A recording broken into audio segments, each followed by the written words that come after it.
The idea of humility is to include modesty and meekness with a focus on the needs of others over ourselves. So we see some great examples of that in the scriptures.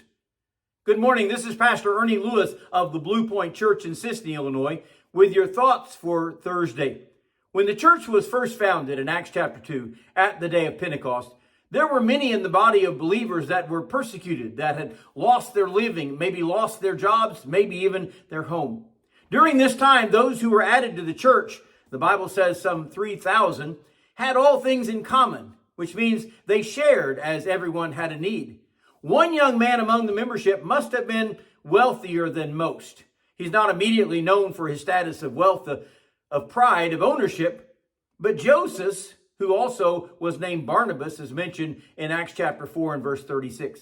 The Bible says Joseph, who also was named Barnabas by the apostles, which is translated son of encouragement, a Levite of the country of Cyprus, having land, sold it and brought the money and laid it at the apostles' feet.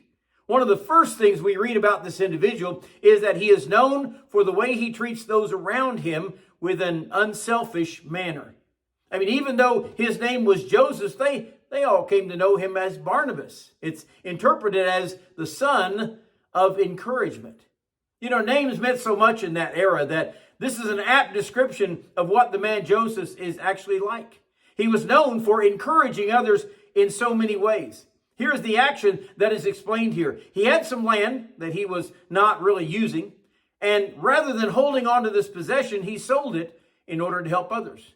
I personally love the description that he laid it at the apostles' feet, saying, here is the money, you do with it as you wish. You know, a lot of people like to designate their offering as sort of a selfish gesture with their donation. I want to make sure that I'm remembered. Here the disciples decide what was needed most among their number.